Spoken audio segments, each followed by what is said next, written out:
चलिए कचहरी में ब्रेक के बाद बढ़ते हैं आगे। आप सभी दर्शकों का फिर से स्वागत करते हैं। देखिए, आपने वो वीडियो देखे होंगे जिसमें ई रिक्शा चलते चलते अचानक ही बंद होने लगते हैं। ये वीडियो सोशल मीडिया पर वायरल है। पहले तो ये मजाक लगा हमें भी, लेकिन बाद में पता चला कि ये सुरक्षा में सेंध का गंभीर मामला था। सड़क पर चलते ई रिक्शा को मात्र एक टैप से कबाड़ बना देने वाले चीनी ऐप्स पर आखिरकार सरकार ने बड़ा हंटर चला दिया है और एनडीटीवी की ऑन स्पॉट पड़ताल और ग्राउंड रिपोर्ट का एक बड़ा असर भी हुआ है।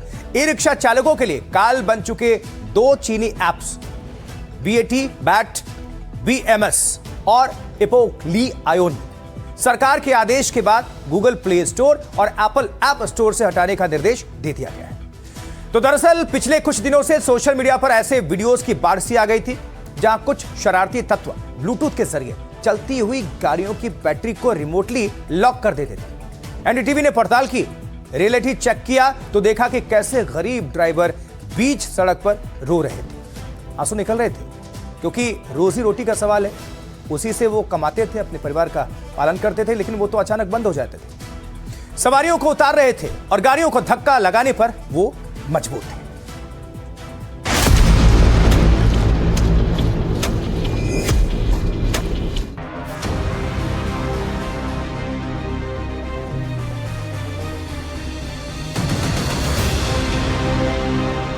एक स्मार्टफोन, एक सिंगल टैप और सड़क पर सरपट दौड़ता एक ई रिक्शा अचानक कबाड़ के डिब्बे में तब्दील हो जाता है। सुनने में ये किसी साइंस फिक्शन फिल्म की कहानी लग सकता है, लेकिन इस वक्त देश की राजधानी दिल्ली से लेकर मध्य प्रदेश की राजधानी भोपाल तक ऐसी ही तस्वीर दिखी। कुछ ही दिन पहले सोशल मीडिया पर एक ऐप वायरल हुआ था, बैट BMS। दावा था कि इस ऐप के जरिए कोई भी शरारती तत्व राह चलते किसी भी ई रिक्शा की बैटरी को ब्लूटूथ से कनेक्ट कर उसे रिमोटली बंद कर सकता है। एनडीटीवी इसकी पड़ताल करने निकल पड़ा। एनडीटीवी की जो टीम है वो ग्राउंड जीरो पर पहुंची है। फिलहाल आप देख सकते हैं कि हम भी एक बैटरी रिक्शा पर सवार हैं और आज हम यहां पर देखेंगे कि क्या सच में जो BMS जो चाइनीज कंपनी की बैटरी मैनेजमेंट ऐप है, क्या उससे सच में एक बैटरी रिक्शा को सिर्फ कुछ चंद सेकंड्स में रोक सकते हैं।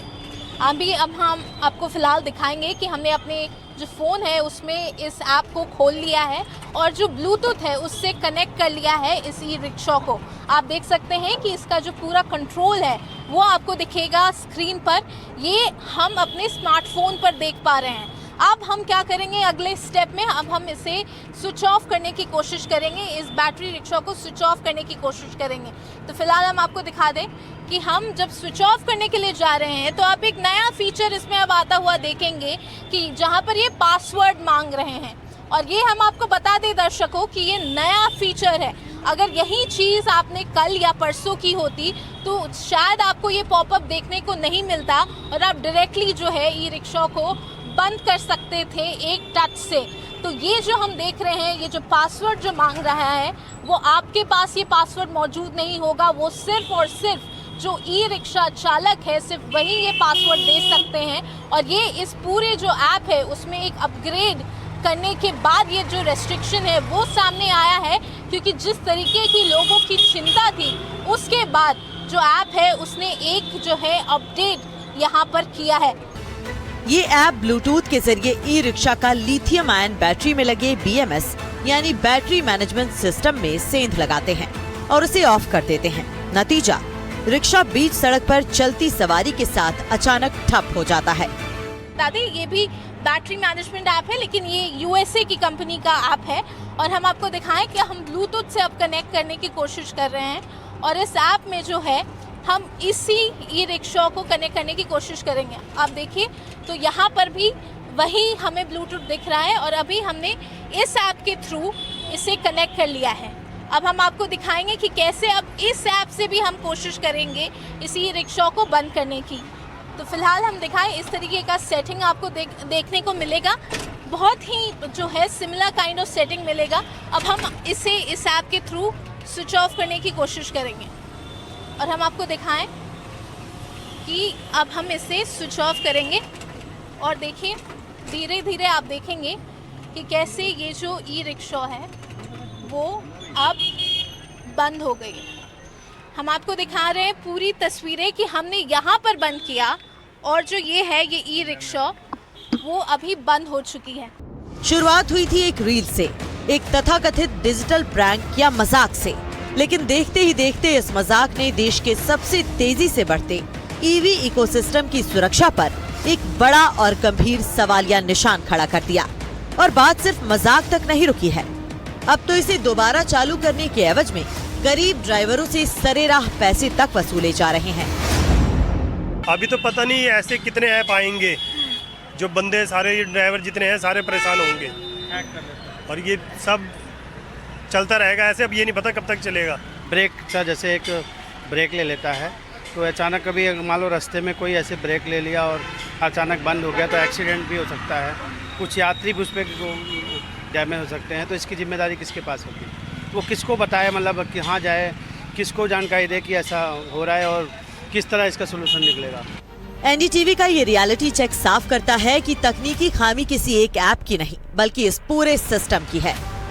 बैटरी कंपनियों ने ये ऐप इसलिए बनाए थे ताकि ड्राइवर्स खुद अपनी बैटरी की सेहत, वोल्टेज और चार्जिंग को मॉनिटर कर सकें, लेकिन इन ऐप्स को बिना किसी सुरक्षा घेरे के पब्लिक प्लेटफॉर्म पर डाल दिया गया।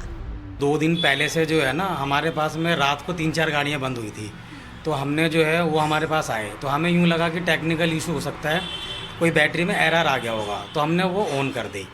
उसके बाद में जब नेक्स्ट डे जब हम लोग आए हैं तो मैं तो थोड़ा सा लेट आया था, उससे पहले हमारे जो स्टाफ थे, तो जब उनका फ़ोन आया कि गाड़ियाँ कम से कम भी नहीं तो 40-50 गाड़ियाँ, मतलब 10 गाड़ी 5 गाड़ी हमारे पास में आती थी। एक गाड़ी को हम लोग ऑन करते थे, उससे पहले पता चल रहा कि 2 बंदे और धक्का मार के आ रहे हैं।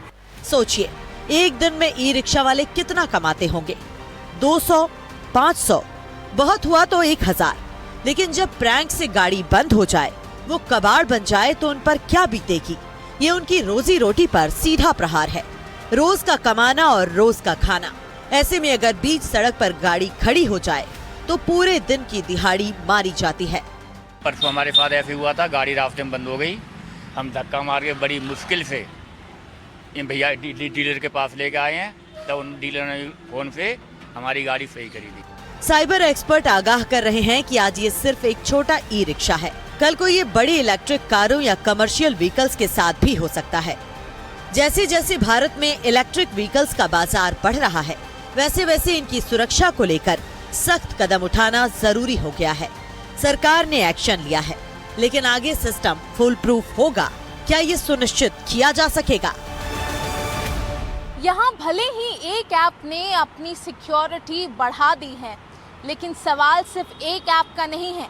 एनडीटीवी की ग्राउंड रिपोर्ट बताती है कि ऐसे तमाम ऐप अभी भी प्ले स्टोर पर मौजूद हैं। इसीलिए जब भारत इलेक्ट्रिक मोबिलिटी को और ज़्यादा पुश दे रहा है, इलेक्ट्रिक वाहनों को और ज़्यादा बढ़ावा दे रहा है, तो एक बड़ा सवाल ये भी है कि क्या हमारी इलेक्ट्रिक गाड़ियों में उतनी सुरक्षा है या नहीं। कैमरा पर्सन अशोक माले के साथ इशिका वर्मा, एनडीटीवी इंडिया के लिए।